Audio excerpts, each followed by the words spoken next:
Majid, let me come to you. I mean, I think I've got to ask you the big question. How do you think these geopolitics are affecting the Middle East's role as a central hub of global oil and gas production? Whenever people said geopolitics and oil and gas, everyone meant the Middle East in the past, but at the moment, we seem to be looking just about everywhere else. Obviously, there are worries in the Middle East, you're well aware of them, but just can you connect today's geopolitics and how it's changed with the position of the Middle East? Yeah, so I think that geopolitical instability reinforces, if anything, our region, the Middle East's role as a supplier that has scale and affordability and the availability and, of course, some of the lowest carbon reserves and, of course, the geographical location. And in this US-China global friction, the Middle East is managing to remain on good terms with both sides. As far as the US role, or at least what we've seen as a private sector player in the Middle East now over 50 years, I was wondering, does America first mean America only? Is it just going to be pushing US LNG exports and focusing on domestic energy? That's not what we've seen, actually. We've seen incredible engagement and a global messaging on the importance of all forms of energy, including renewables, but natural gas in particular, which is an area that we very much focus on now. 80% of our production is natural gas. To give an example, one project that we've just completed in the Kurdistan region north of Iraq, which received US Development Finance Corporation support, is achieving 24/7 electricity there, so enhancing stability, political and socio-economic, and big carbon emissions savings as well. So whether it was through the Trump administration, Biden administration, now through the Trump administration, and enhancing Iraq's energy independence, it was all aligned. So that's been very good to see from our point of view. On the point of AI, and I think this is interesting also for our region, in the past, diversification was about moving away from energy, trying to find other sectors, and with mixed results, or some might say poor results across the region as a whole.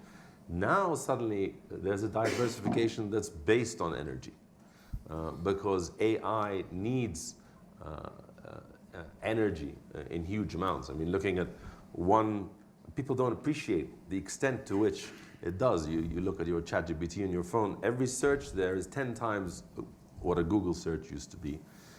You make a 1-minute video, it's about an hour's use of electricity for an average Western household, which is 10 times or more of an average African household or Indian household. And then you take a data center and it uses more electricity than a fairly large town.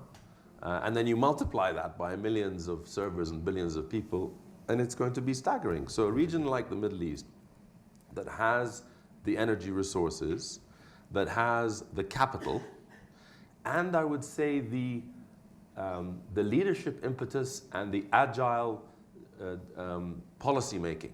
There's a real push in this space.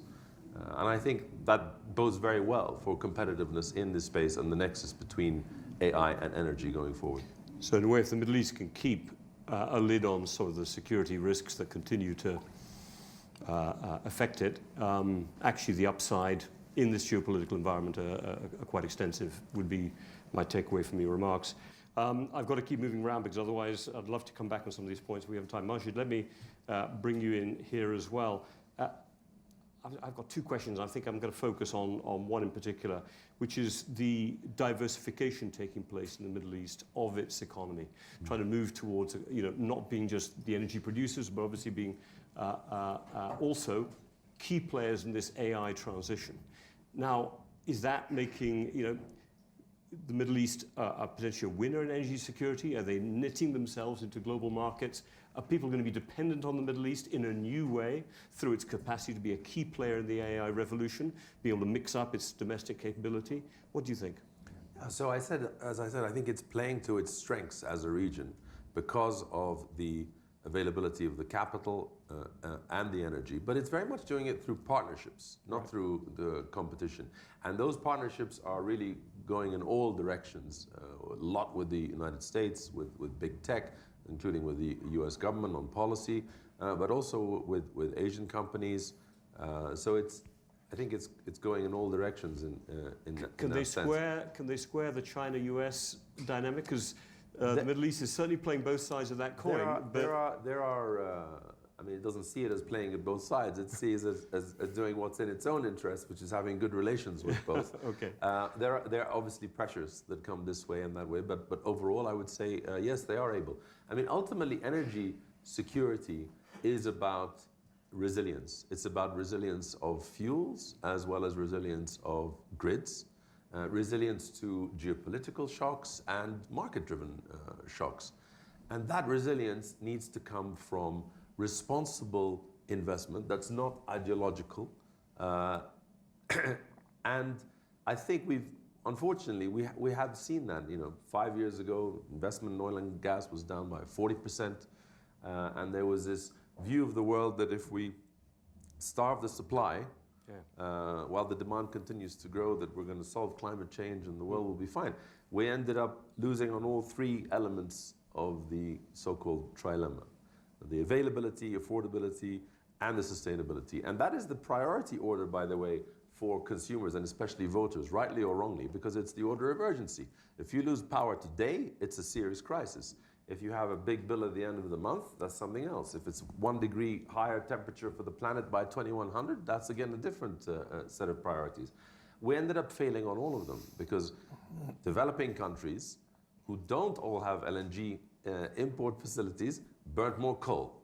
So emissions were going up, and we had price shocks, supply shocks. Yes, we all remember the winter of 22 in Europe, but actually only last month in Europe we had a 10% jump in gas prices. So that volatility is still there. So this new outlook on responsible investment across all the forms of energy is, I think, what's really important if we're going to achieve that resilience. Majid, any last comment? And if you don't need to answer any of the questions, but if not, you'll have to answer one of the questions. Who's winning on energy security? Go for it. I think the Middle East and the United States.